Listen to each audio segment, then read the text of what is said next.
So I wanted him to speak with us today, both to go over kind of what it was like to be in this movement, but also lessons it might have for today at a time where, once again, it feels like progressive causes may be blocked by a conservative court, by conservative opposition.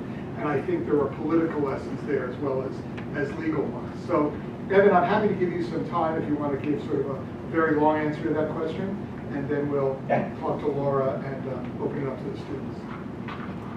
Was there exactly a question? So what was it like? How did you do this? You know, what was the movement like, and what was the strategy that kind of drove it, both legally and politically? Right. Well, my real work on this began actually just a few years after Jonathan and I knew each other in college, when I returned from the Peace Corps and went to law school. And while I was in law school, I, as a student, wrote my third-year paper, my thesis, on why we should have the freedom to marry and why we should fight for the freedom to marry. And I wasn't the first person to think of the idea that gay people should be able to marry. What I was writing about first in that paper was a wave of litigation that had erupted across the country in the very early 1970s, which is the immediate aftermath of Stonewall. We usually use Stonewall, the riots in which gay people fought back against then ubiquitous police harassment and oppression at a bar just a few blocks from where I'm sitting called Stonewall. And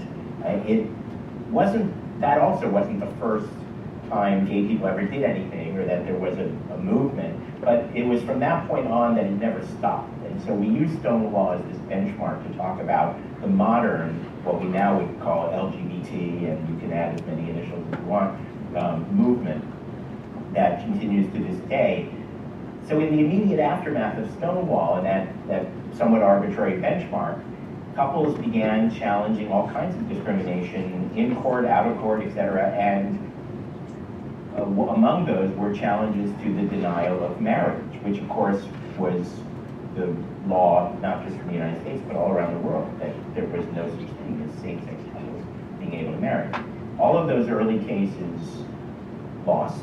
They were all shoved out of court, rubber stamped away, and one of those cases even reached the United States Supreme Court, which in 1972 also dismissed this case, saying there was no federal question here. There was really nothing to see. They didn't even bother to write an opinion. They wrote one sentence.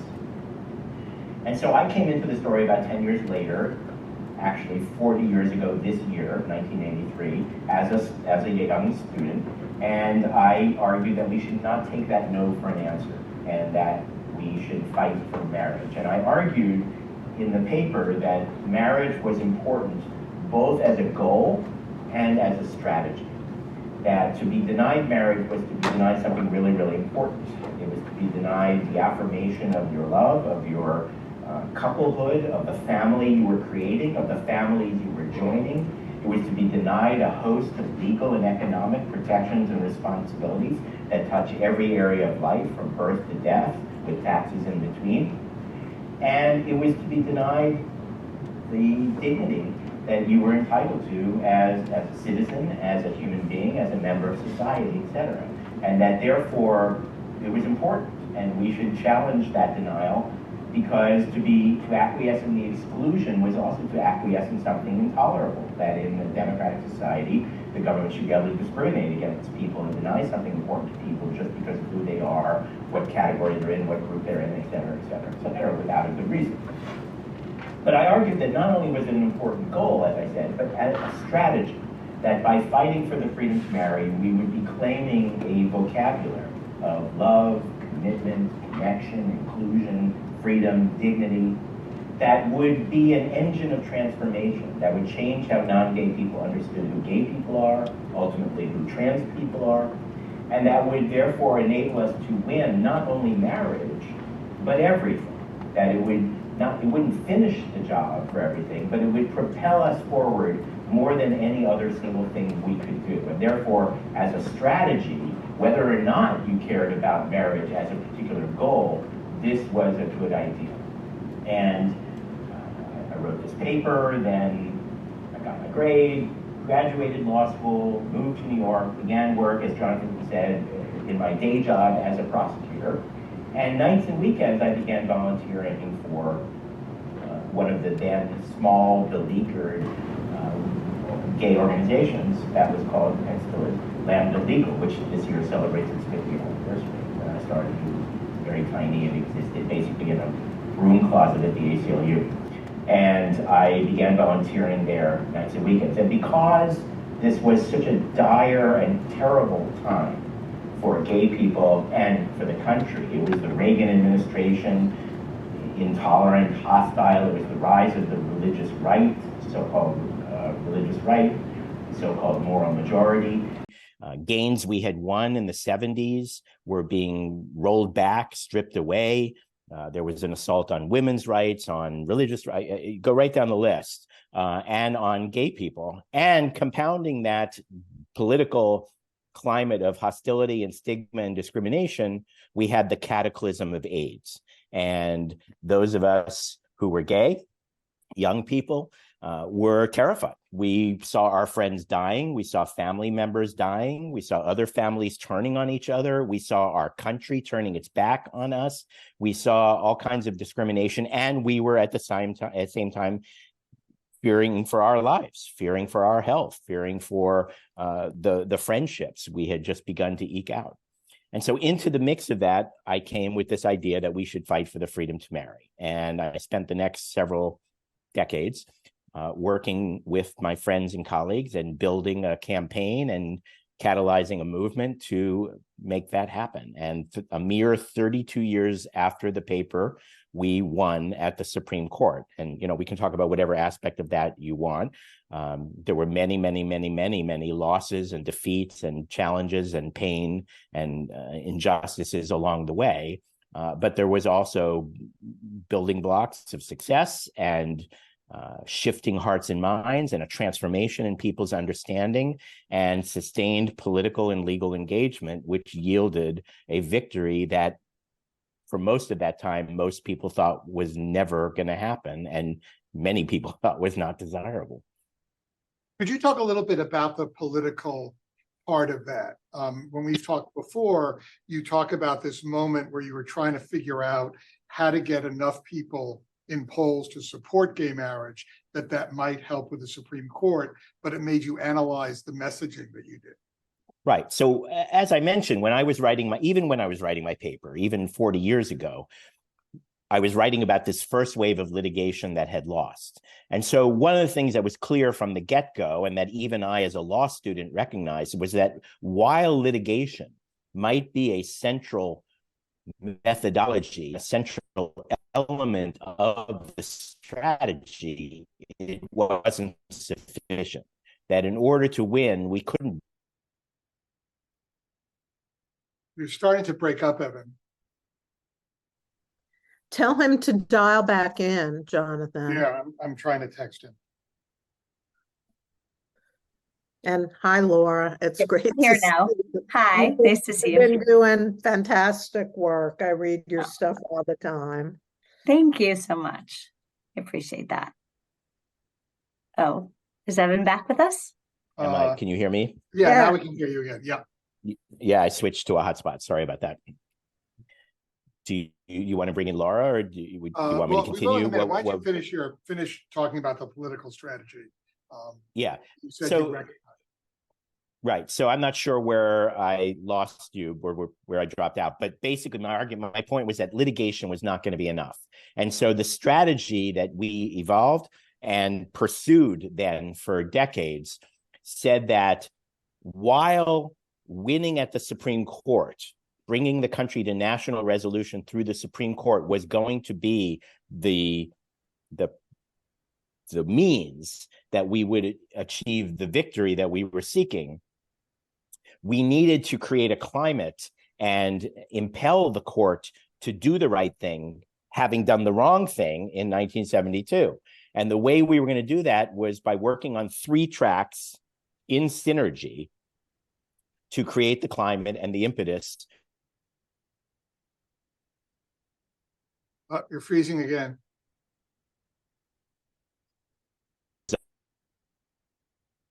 People to know it wasn't a secret strategy. We wanted people to see there was a pathway, see that there was a strategy. And so the 3 tracks of the strategy, can you still hear me? Yeah, we still got you. Okay, were number 1, to build a critical mass of states where same-sex couples could marry. Now, we didn't know exactly what a critical mass was, but it was more than 0, which is what we had. So build a critical mass of states. A second track in synergy was to build a critical mass of public support to change hearts and minds, to grow the climate in which the court was and decision makers were operating. And again, we didn't know exactly what a critical mass was, but it was more than the 11% that polls showed supported the freedom to marry when I wrote my paper in 1983. And then we added a third track to this strategy, which was to tackle and end the federal discrimination that was added on when we began getting our first win in Hawaii in 1996. Congress passed a law called the so-called Defense of Marriage Act. And we wanted to tackle and end that federal discrimination as well as the state denial of marriage. So the strategy said that by working on these 3 tracks in synergy, we would create the climate in which the right litigation at the right time would bring the country to national resolution. So as you can tell, in order to achieve progress on at least 1 and even 2 or 3 of these 3 tracks, you needed to have more than just the methodology of litigation. You needed the political methodologies of lobbying and legislative engagement and electoral work and voting. You needed public education and organizing and mobilizing and persuasion. You needed fundraising. You needed coalition building. All these methodologies have changed, to use a phrase from Martin Luther King, were necessary. And so the political part of the strategy said that we need to win states. And we need to begin engaging the Beltway decision makers, Congress and the Supreme Court. Even if the goal was to win in the Supreme Court, we needed to build support that would show the court that they could do this and that there was a demand to do it and that it was time to do it. And so by working all these methodologies on these 3 tracks, that was how we worked to win. And in order to win in states, we had to, of course, analyze it state by state and work state by state. In some states, we believed and were able that we could win through litigation in courts. We won some court cases.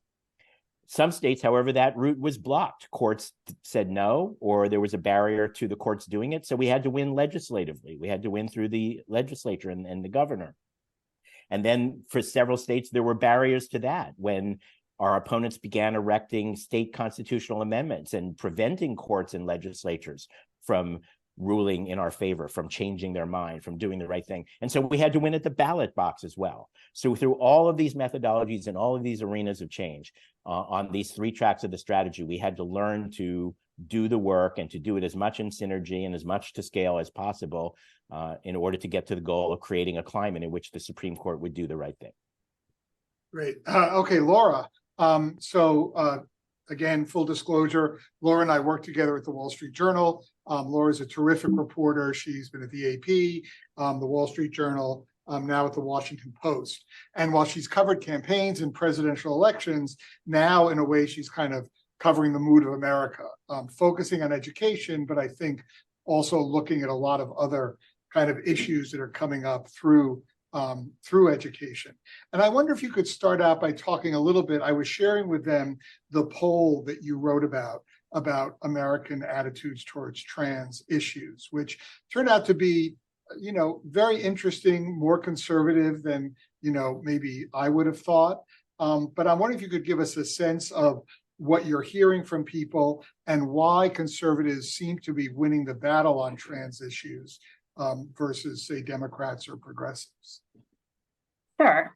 Thanks for having me, first of all. And I think that just to preface this, I think it's helpful actually just picking up on something that Evan said to put this into some context. So, presuming that the students in this class are considerably younger than the people who are on the screen right here, you may not realize that for a long time, Democrats were against marriage rights. And in fact, when I was covering the Obama White House during his first term, Barack Obama was against marriage rights. I remember asking him about this, I believe it was in 2012, where he said something positive about something that had happened in New York. And I said, well, if you're welcoming that, then do you support the right to marriage? And he just straight up would not answer.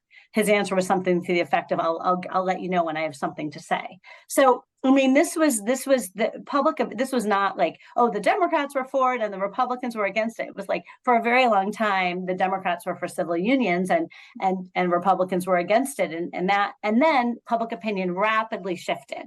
And so one of the questions I have is transitioning to talking about trans issues, is, are we going to see something similar? Because what preceded the rapid change on public opinion on marriage for gay couples was a lot of very strident opposition. So there was a big spike in constitutional amendments in the state level banning it, not that long before we saw, maybe, less than 10 years before we saw this rapid change of acceptance.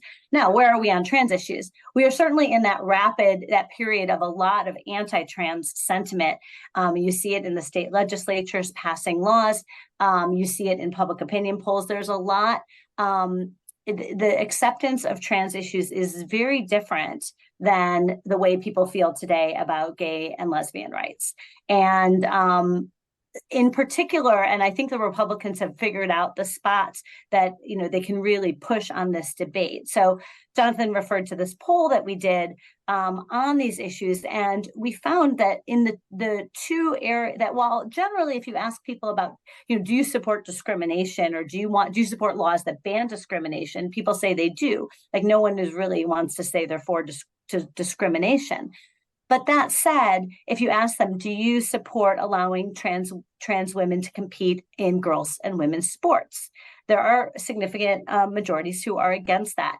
And also, there also is a lot of discomfort about teaching about gender identity issues, especially in young grades. And those are the things that we've seen a lot of legislation on. So I do think that in many ways, we are in a moment when we have public opinion with the more conservative side of the argument in many facets. And I think that, so it's a little, while I still, we can talk more about this, I think fundamentally this is really a Republican-based strategy. This is not the kind of thing that swing voters are getting up in the morning and thinking about, but it is something that motivates core conservative voters. And so, but it's not a particularly risky proposition at this moment for Republicans to be for those, particularly those policies like the ones that I just mentioned. I don't think they're not really paying a price for being for that. But I also don't think that this is the issue that Republicans win general elections on. In fact, I'll just add one other point, which is that when we look at the midterm elections last year, despite a lot of talk about this during Republican primaries, when we got to the general, the Republicans who were continuing to lean into this, and I'm thinking mostly of gubernatorial candidates, really all lost. That happened in Maine and Kansas and Michigan. And there you found other places like, say, Ron DeSantis in Florida, who has really been out front on this from a policy point of view. In his general election campaign, he didn't talk about this stuff at all. None of his paid advertising talked about this. So I really don't think this is an issue that smart Republican candidates think of as a winner in a general election, but I also don't think it's hurting them either. So that's where I think we are, just broadly speaking, on public opinion. Jill or Ted, do you have questions? I do. For both of you, in terms of acceptance of gay marriage, do you think, I thought a big factor was, marriage as an issue generally is a kind of conservative thing. It's not, it's not a radical thing to be asking for. In our society, marriage is still, despite high divorce rates, it's still called holy matrimony. And did that context, was that meaningful in your victory, Evan. And is that, I think, Laura, what do you think in terms of trans issues could be the equivalent of trying to find some framework that seems very mainstream? Because I don't see that yet. I'm curious if that's a discussion at all that trans rights people are having, looking to the gay marriage issue as possibly a teachable moment. Evan, do you wanna start, or do you want me? Okay, sure. Uh, why don't you go? Go ahead, Evan. Oh, you okay? Evan, I'll go. you probably have more expertise, so you go first. Well, okay. So on the marriage point, absolutely, there was a conservative way to talk about this. There were conservative values, to so-called conservative values. I mean, it's not like liberals don't care about families and love and dignity either, but to the extent those are perceived as conservative values, and to the extent you could talk about marriage and Oh, we're losing you again.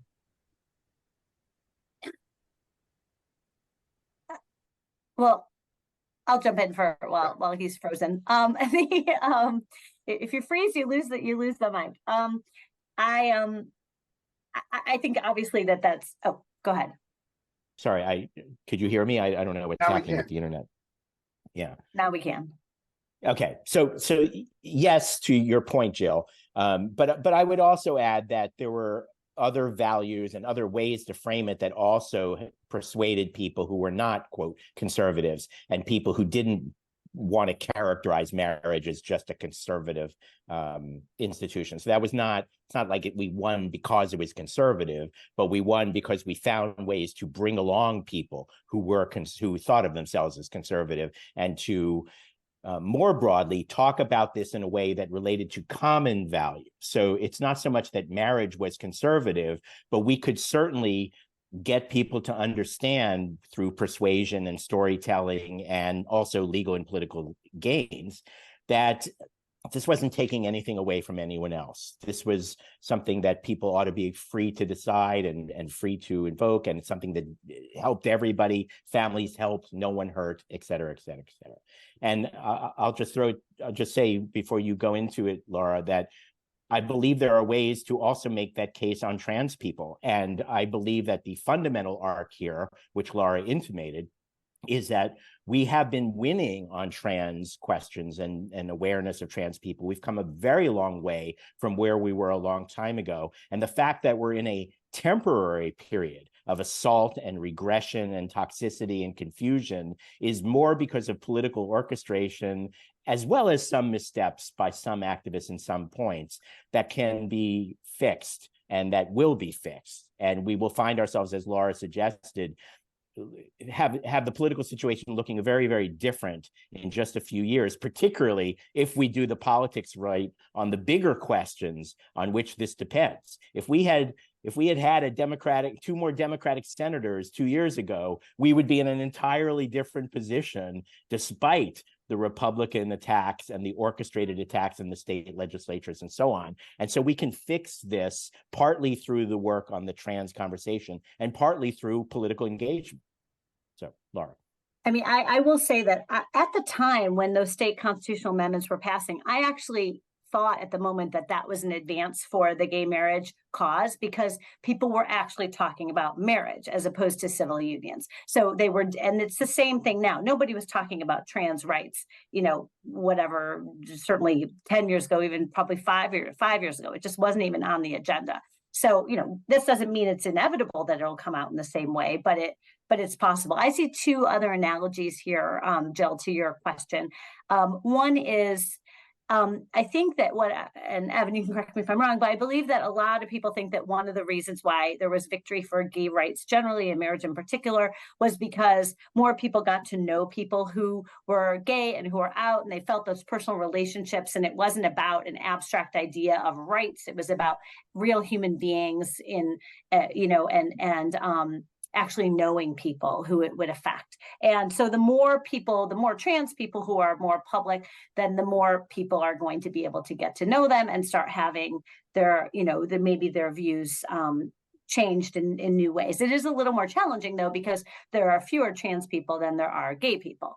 That said, especially if you broaden this to think about non-binary people, the young people are much more likely to identify as trans or non-binary than older people are. And I mean, if you hang around middle schoolers or high schoolers, you will find large numbers of people using they, them pronouns, people who are not, don't view gender just as most people are gonna just choose one or the other. They sort of reject literally the binary. I mean, probably the students in the room know this better than we do. So, I mean, I run into that like a lot, just my friends' kids. It's not unusual for me. I know many of my friends' kids who identify in one way or another in a non-binary way. So that has both the effect of potentially changing other people's minds as they are exposed to it. And also, as I used to say during the gay marriage battle, that for every person who died who opposed gay marriage, a baby was born who will someday support it. And I think there is something to be said about trans rights in that front as well. Ted Landsmark is a professor of policy here. To what extent has the media shaped these changing attitudes as opposed to simply reporting the cultural shifts?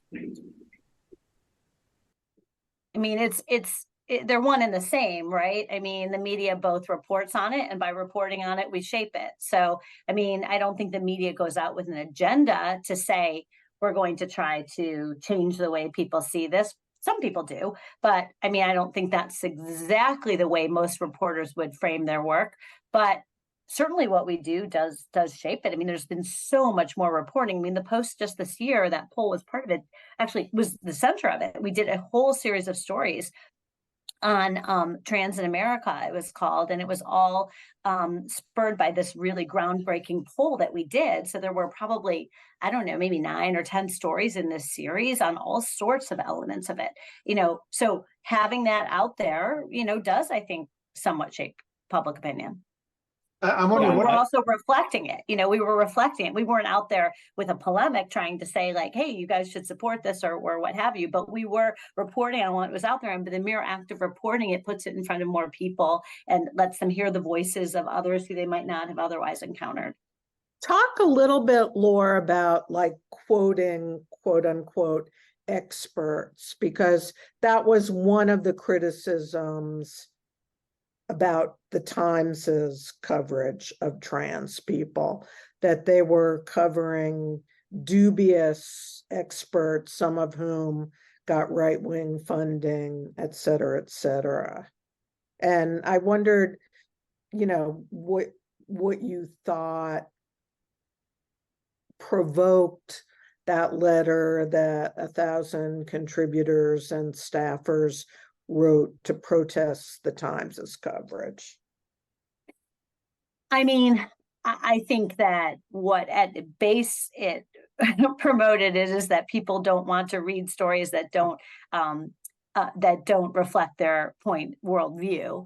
And I think that we all should be able to read things that we disagree with and move on. That said, of course, when we're quoting experts, if they have an agenda or they have funding from a particular source, we should disclose that. We should consider that when we decide who we're going to quote. I'm not going to go through the Times stories, chapter and verse. I'm not able or inclined to do that, but I know you're not. But I think the idea of reporting on, say, controversy around the medical treatments, what's called gender affirming care, I don't think there's anything wrong with reporting on that. I think that's part of our job, is to report on that. And I personally had some issues with that story, but at base, I think it's a completely legitimate thing. And it does somewhat worry me that if we're at a point where we aren't able to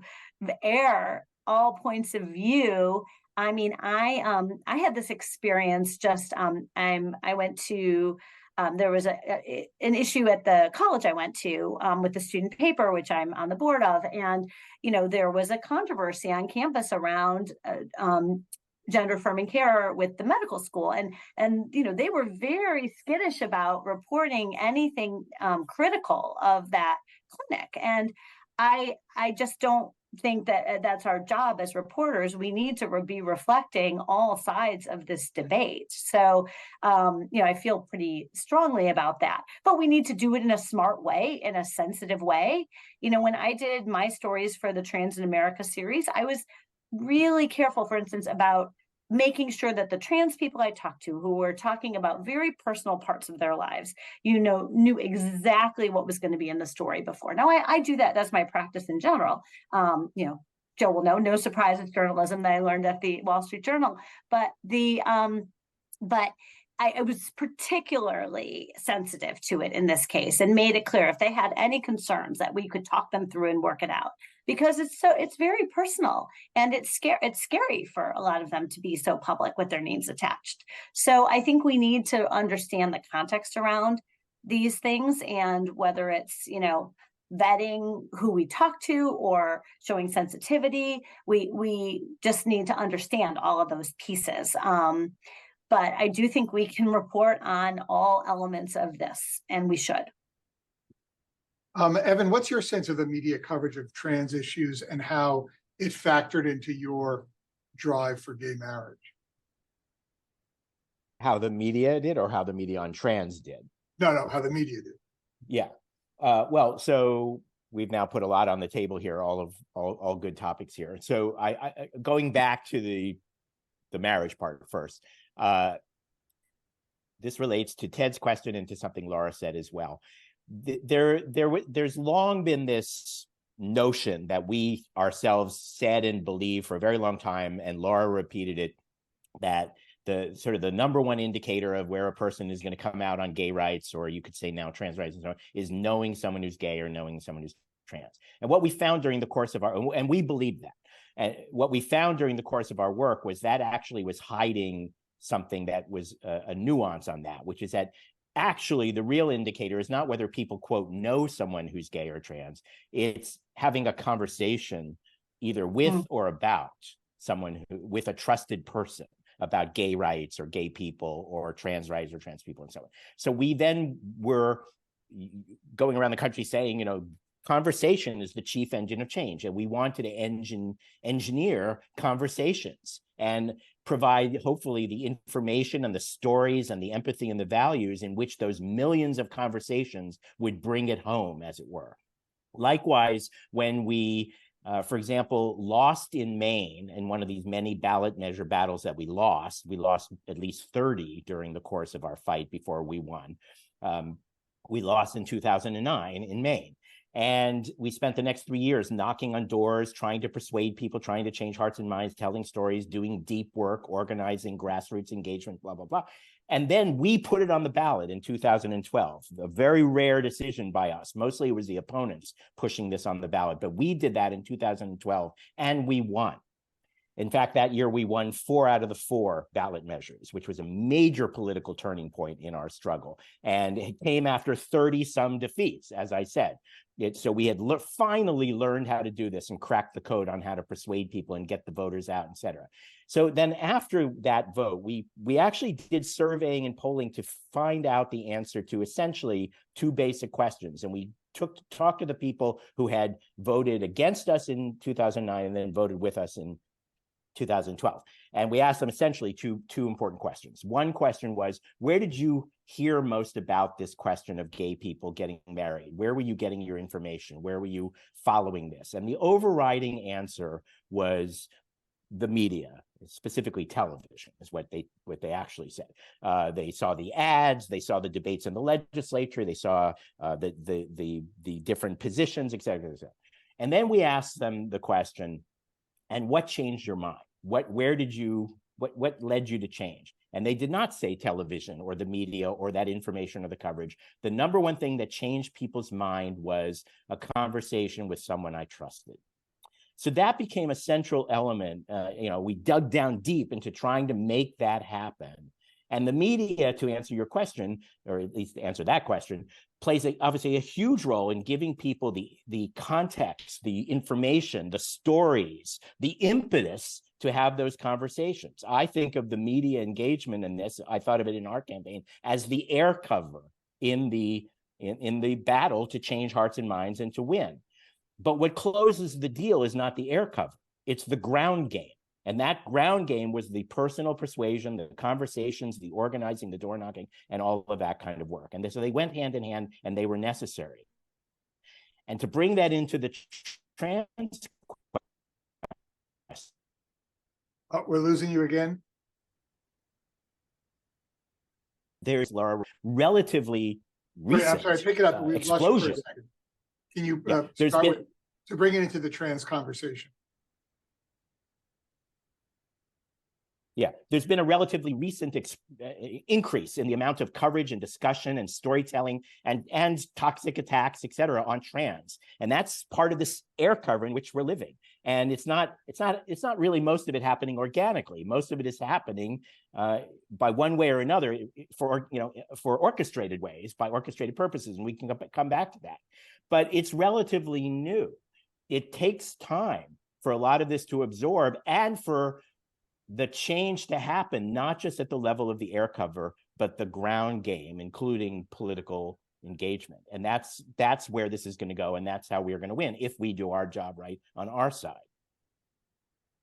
So, Laura, when as you were saying that that we're all hoping things move a certain way, it's not a winning maybe issue for a presidential campaign.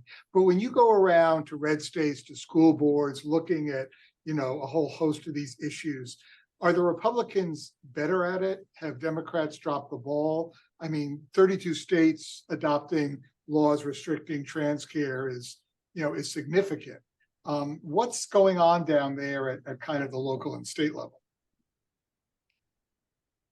Well, I don't know that I'm an expert on this, but I don't think that Democrats are really owning this issue as, that I don't think it's like Democrats are for trans rights and fighting hard about it and Republicans are against it. I think Democrats are kind of skittish about this issue, to be honest. I mean, let's just look at the Biden administration. So they issued a regulation on transgender access in sports under Title IX. And to make a long story short, what the proposed regulation does is it allows school districts to restrict their teams if they want to. So they came down on the side of essentially the Republican argument. There's a little nuance to it, but that's the bottom line. So, and I think that I don't really think this is the ground that most Democrats want to be fighting on right now. So, I mean, obviously there are some who do, but are they losing? I think they would say, they're focused on issues that they think are more winning issues for them, I would say, is in general. What would those be? What are the winning issues for Democrats? Well, okay. No, I thought you were, I'm sorry. No, I mean, not on trans issues at all. I mean, I just don't think that this is something that that many Democrats are out there putting at the center of their messaging, period. I think they would rather not talk about this, to be honest. I think it's a very analogous to that 2012. I mean, everyone's talking about how these ballot issues passed in 2012, the same year that Obama would not take a position. I think it's much more we're in much more of a period like that, where Democrats are less hostile, more friendly. They push back against really extreme measures. But they would rather, let's just talk about in the category of LGBT controversy and trans controversy, they would rather talk about, for instance, book bans, and that we shouldn't be banning books. And they would talk about it in general terms, saying it's wrong to ban books. And they would give examples of, say, Maus, the book about the Holocaust, or an example of or something maybe in the category of race. Things that are a lot less less likely to turn somebody off. You don't hear a lot of Democrats out there saying it's wrong that they're banning, say, Genderqueer, which is a book that is banned or attempted to be removed, I should say. I think the word banned is misused most of the time, but that book is challenged a lot. It's a graphic novel about a non-binary person who's coming to understand. It's like a memoir. Z, I believe, are their pronouns, are coming to understand their own identity, and there's some graphic stuff in there, some very what opponents would call pornographic, and you don't hear Democrats when they're talking about book challenges bringing that one up as the example of what we need to defend. You hear them talking about much more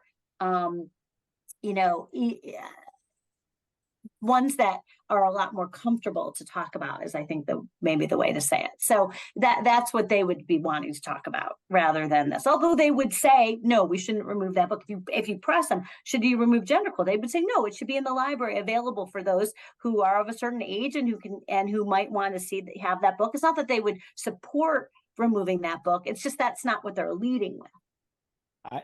So I'd like to. Oh yeah.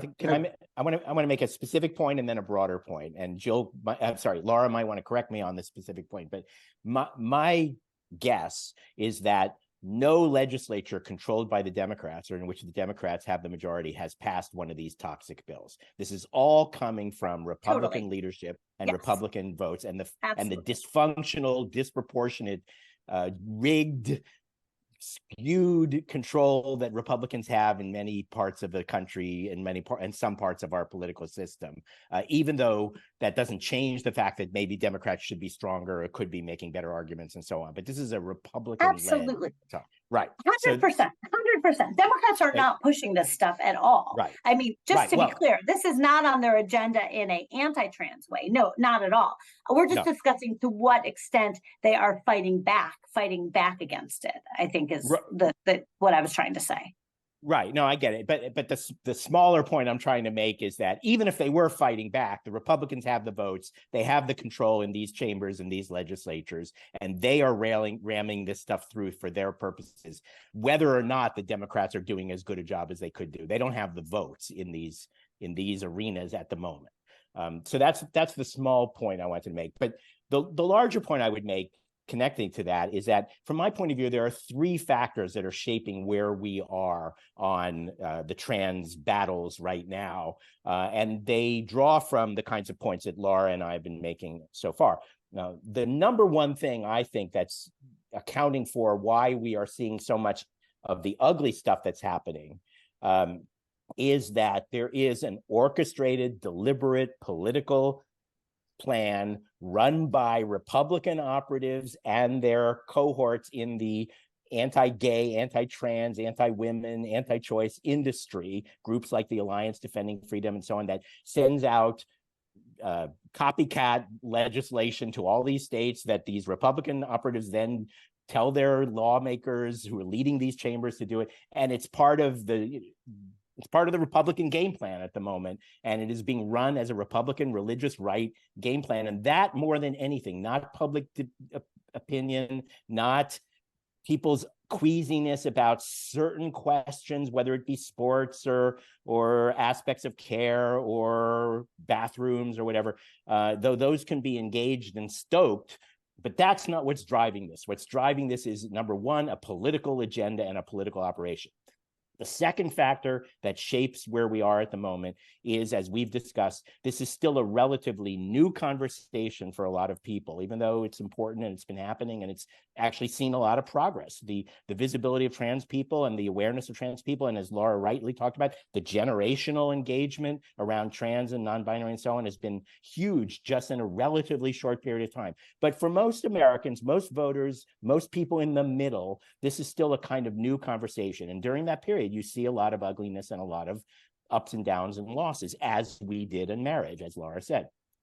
And then the third factor, and I put them in this order because I think this is the least important, but still there, is there have been some missteps or failures to to embrace the lessons of how to succeed from our side, whether it be the examples Laura's giving of some Democratic insufficient defense or insufficient strategy, or whether it be some overplaying the hand or stoking the wrong buttons by some of the activists, that I'm part of, the world that I'm part of.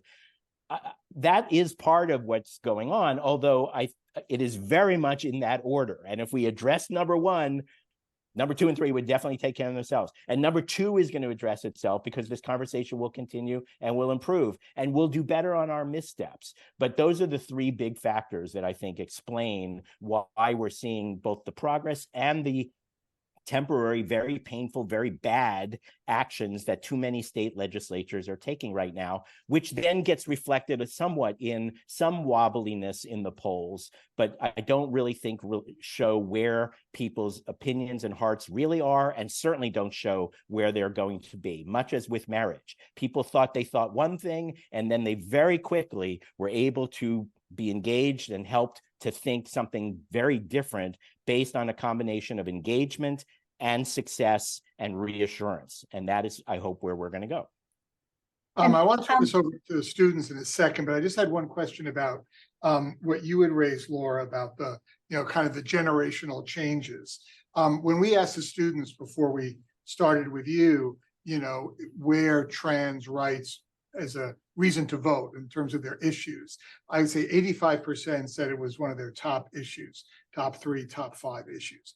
And I'm wondering, I guess, 2 things. I mean, is that something that the Democrats should be worried about? Because as you say, they're not engaging this, if they're trying to stay away from it, are they missing something?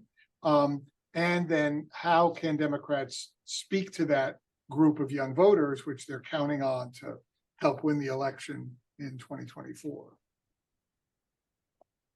I guess, Evan, it would be what do you think, and Laura would be it from an analysis point of view. What's your sense? Yeah.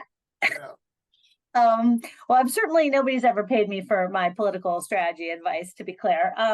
But I mean, I think that probably the answer is somewhere in the space of signaling that you're with people from a values point of view without getting caught up in the details of it, is probably where most people are going to try to be, so that young voters understand where they are, but there's nothing that kind of traps them. I mean, that's generally what I've observed. I just want to add one other quick thing about public opinion that I forgot to say before, which is that when I did the interviews for this poll story, which found that, general support for some of these Republican anti-trans policies, I also found a lot of people with nuanced positions on these, where they were, say, worried about sports, but they wanted medication to be available, or they were concerned about medication, but they thought this idea of banning drag shows was ridiculous, or a lot of people were kind of figuring this out. They're in the middle of it. It wasn't the people who we interviewed. We just, we get the names of people who participate in the poll, and then we can call them up. So we're just calling really random people in the country. And almost all the people I talked to, it was very, very few who were just like this strident kind of like, religious right bandwagon types. It was very much like just discomfort, trying to figure it out, maybe inconsistency. Don't ever expect consistency from voters, because you'll be disappointed most of the time. So I just think that there's a lot of, so I think that's where probably Democrats are trying to be, is to try to tap into that and kind of slowly people move public opinion without getting too far out in front of it. That's my guess. Okay, Evan. Well, everything Laura just said makes a lot of sense to me. That is what I would have thought the under story would have shown in the polling and so on. And so it's heartening to hear that. And I think when the election time comes, and as this election rolls forward, it will be very clear to most voters which party is pushing in the right direction and which party is dragging the country in the wrong direction. And most voters, I think, will sensibly, whatever their dissatisfaction or ambivalence or questions or so on, will be able to sort themselves out in the right way. And that includes on many questions, including this one. So I'm not here to defend the Democratic Party or whatever, but I think there's a very clear difference as to which side each one of them is on, and I think that will be clear to most voters. And I hope that the Democrats and activists figure out even better ways to press our case and to pursue the strategy that's going to bring us victory. But by and large, I also think victory on the question of trans people and trans rights is going to come beyond the four corners of the discussion about trans people. I think it depends on larger political dynamics. And as I said earlier, if the Democrats had a couple more seats in the Senate and had retained control in the House and finally moved to limit the filibuster and pass needed legislation on democracy, on voting rights, et cetera, et cetera, et cetera, and on questions like the Equality Act's protection of trans rights and gay rights and so on, we would be in a very, very different landscape right now, and public opinion would reflect that. So that's the route forward. Okay. All right, let me open it up to the students for any questions. Yeah, if you want to come down here and ask it, just so we can pick it up with the microphones. Yep.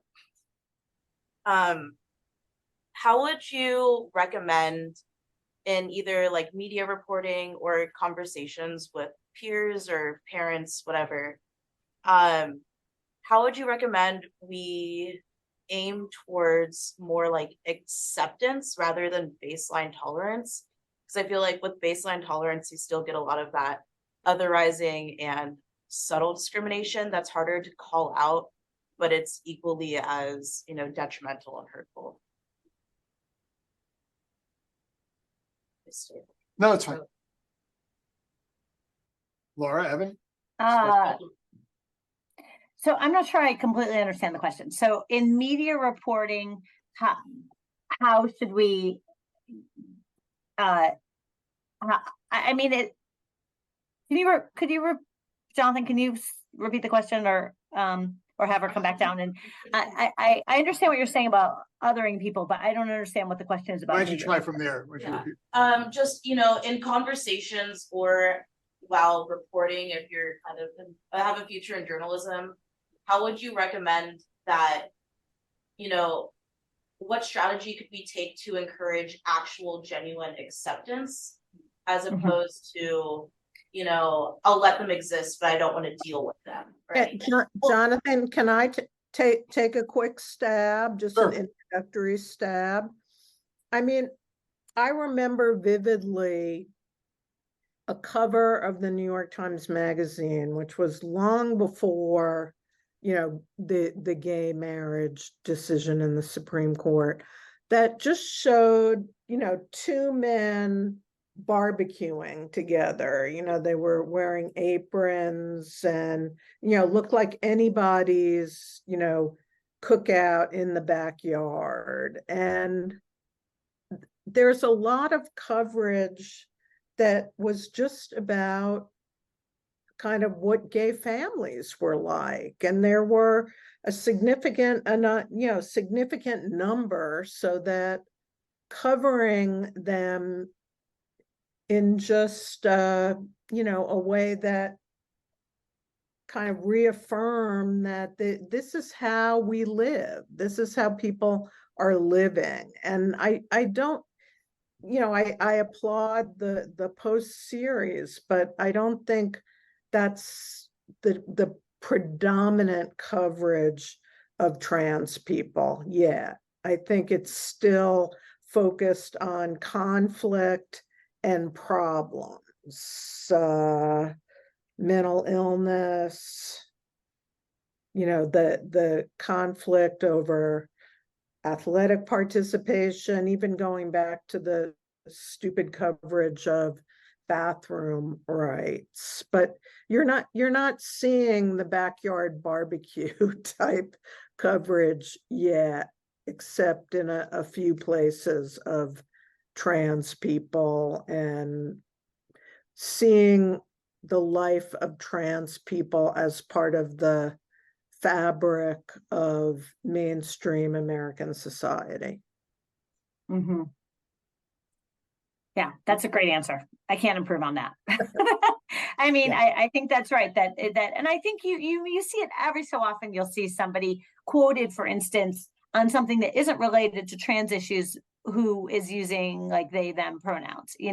So that would be, I think, another kind of example of that, where it's just kind of that's not as dramatic as literally showing positive depictions of real life, but I think that that's probably right. Just having it will eventually just fold itself into all of our regular coverage. And Laura was smartly saying, at the beginning of this conversation, that, a journalist's job isn't to cheerlead, but stepping back and remembering kind of the years leading up to the Supreme Court gay marriage decision, like, we were cheerleading for gay marriage. The New York Times was not just on the opinion pages, but in the coverage. We were.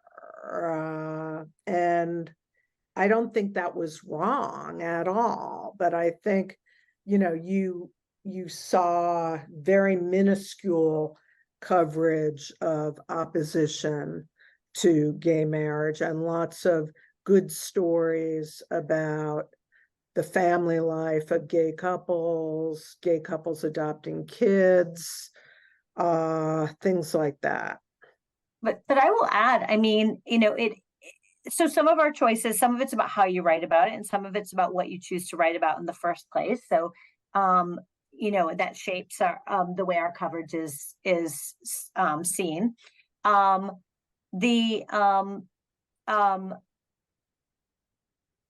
When I wrote the story that I think that Jonathan referred to, and that he asked me to talk about the public opinion, I got beat up by people who support trans rights, like in really vicious ways, because we were just simply reporting what public opinion was, and they didn't like that. And it was actually quite unpleasant, the amount of attacks that came at us because we were reporting this. And it is not our job to persuade the American people to support anything. It just isn't. And it certainly isn't our job to soften results that people don't want to hear. So, yes, we are sensitive when we write about these things. Yes, we are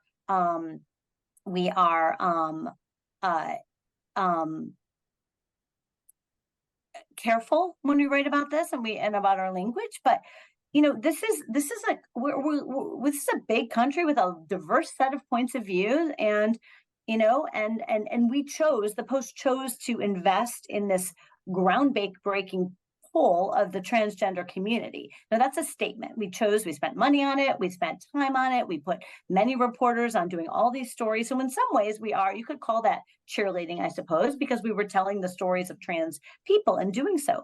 But we're going to do it in an honest way, even when people don't like what that says. So you said it was upsetting. I mean, you're a pretty tough reporter in my experience. Was this unlike other, right? People probably didn't like lots of your coverage over the years. I mean, was this unusual?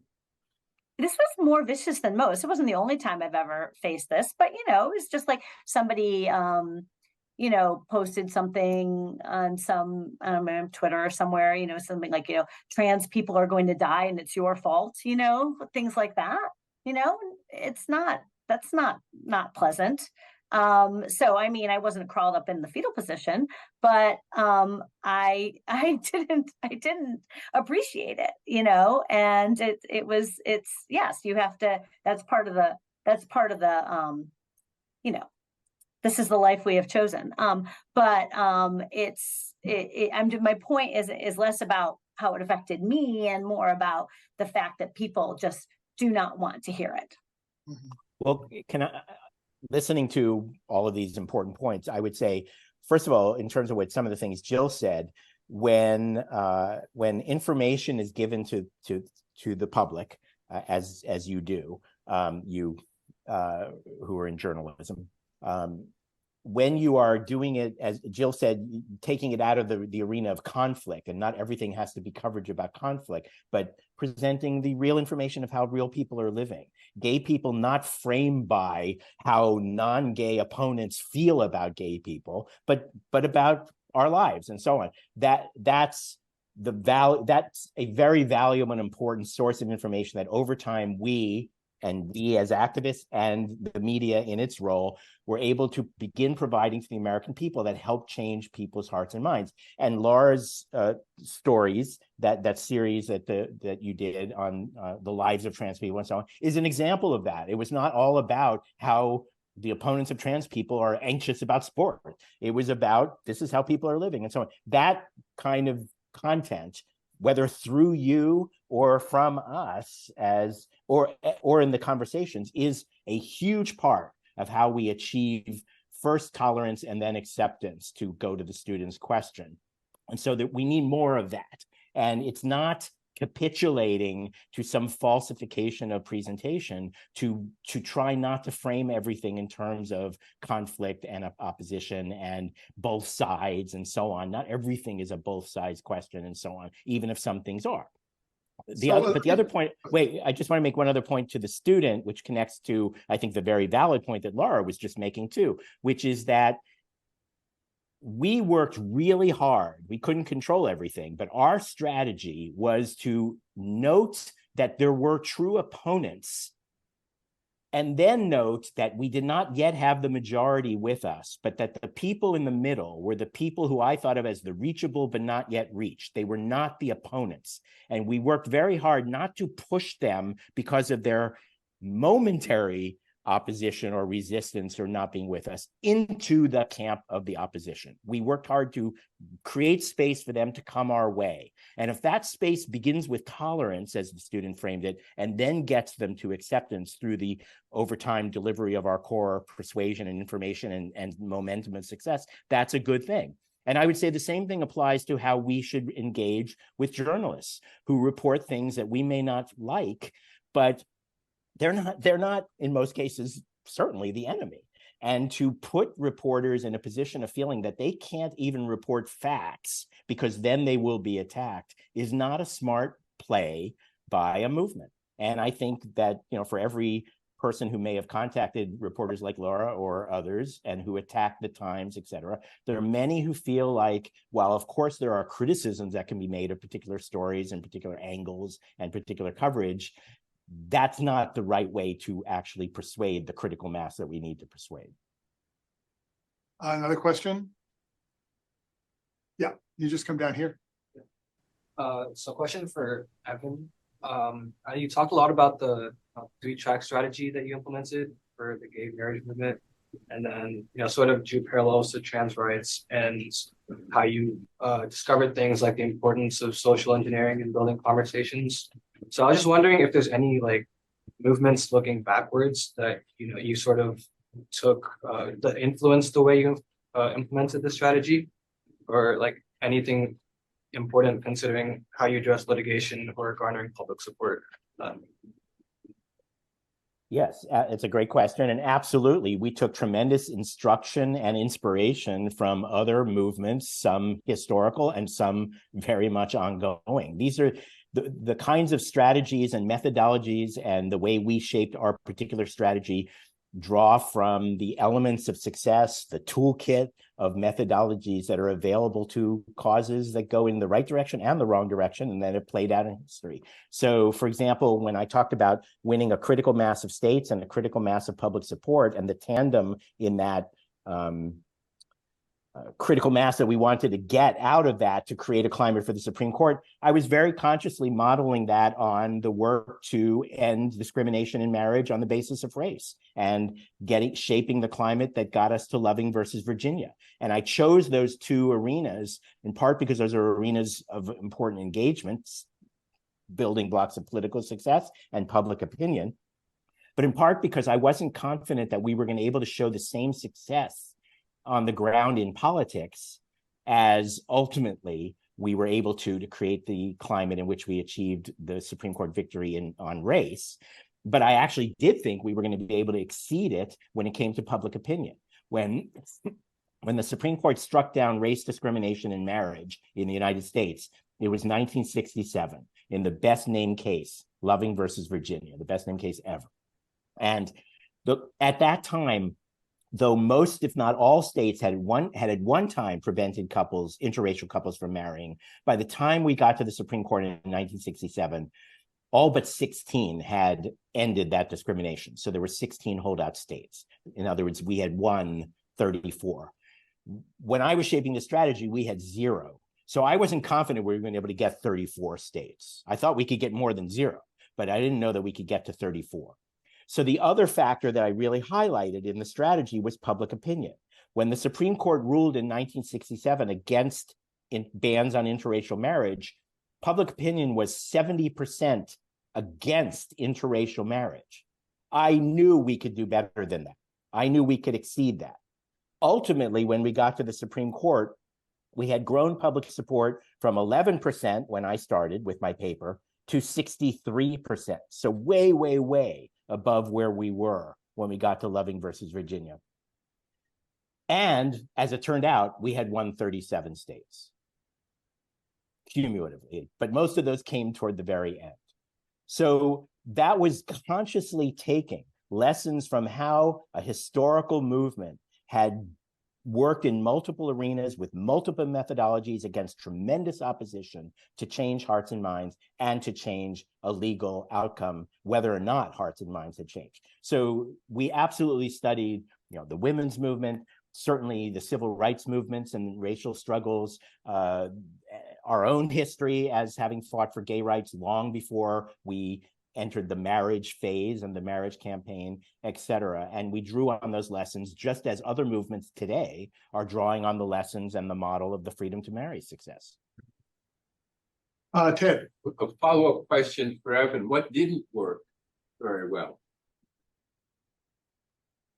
Well, we missed many opportunities to do what is in some ways the hardest thing to do, which is to get people, and by people I particularly mean activists, advocates, people working to achieve a change, and funders, to seize opportunities to do the soft sell, the advanced work, the building, the changing hearts and minds, the laying the groundwork, as opposed to reacting to a political attack or a flashpoint, et cetera, and then scrambling to catch up.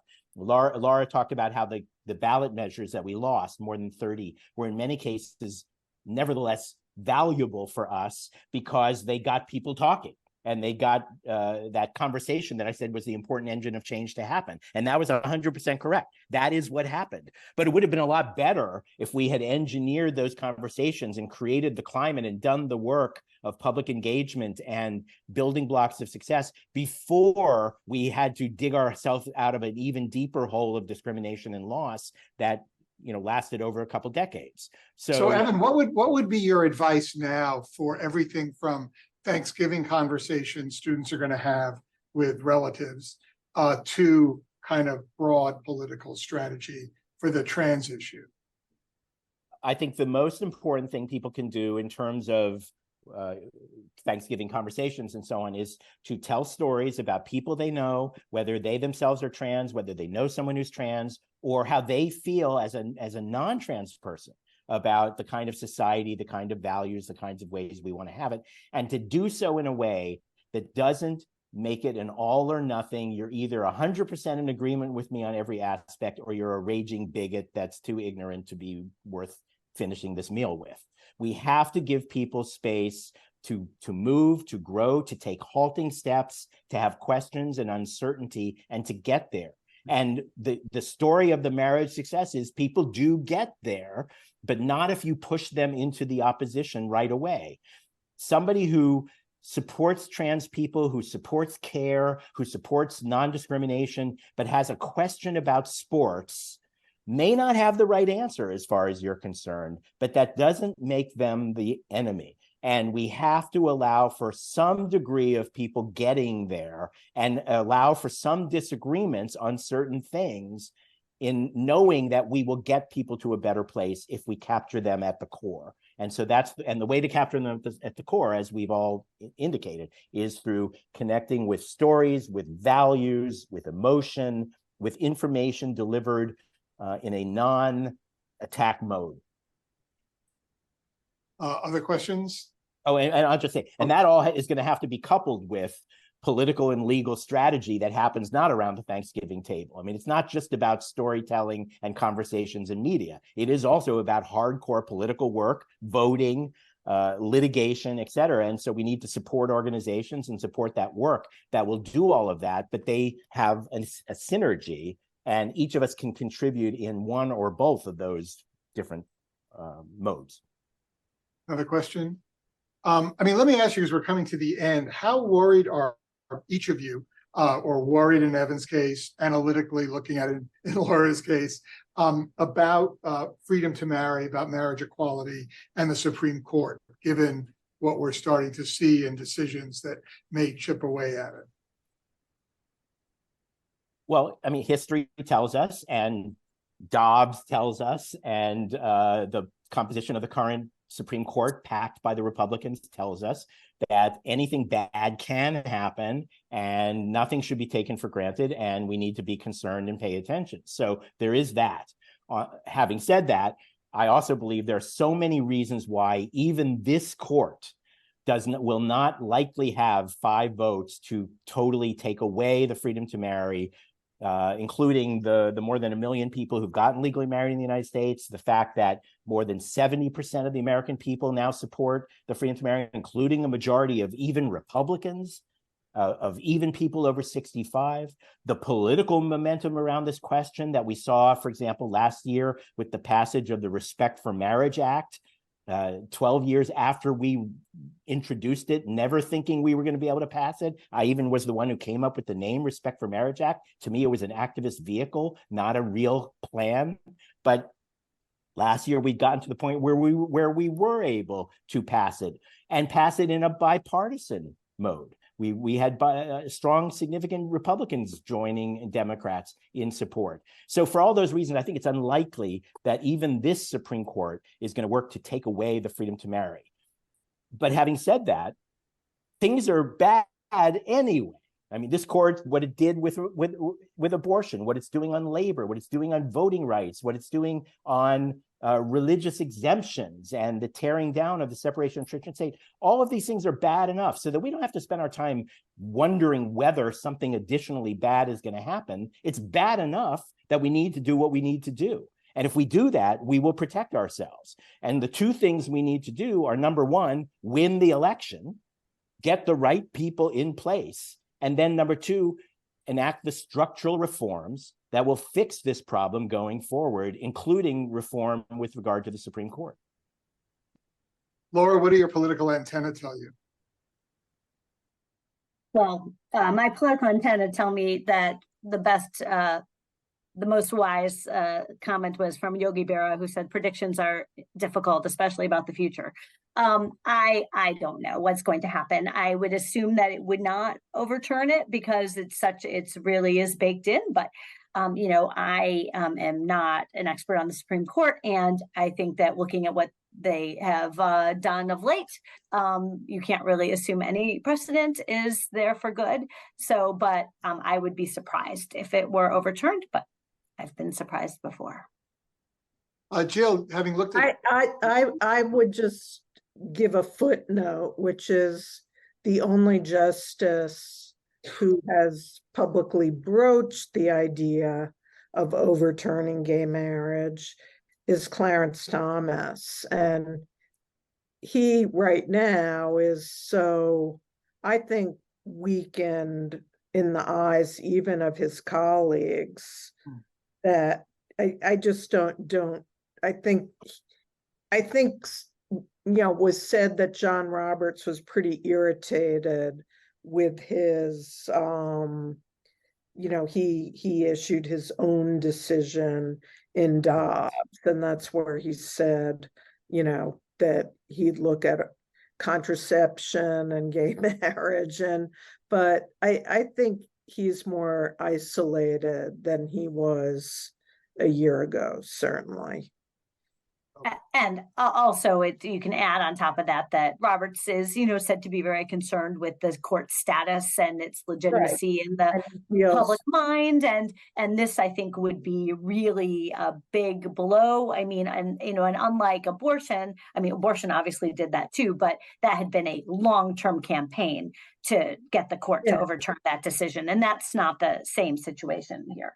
More than 20 years. I mean, the right got going on abortion in 1986, so it took a long time.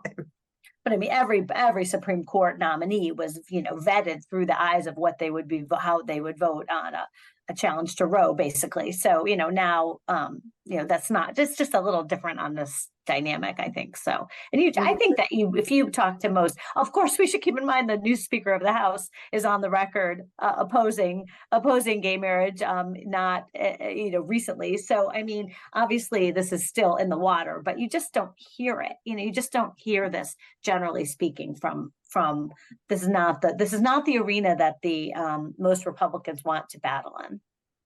Okay. Well, great. Thank you so much. It was great having you talk with us, and it's actually ends on a more optimistic note than I was expecting. So thanks again for joining us. Sure Thank thing. you.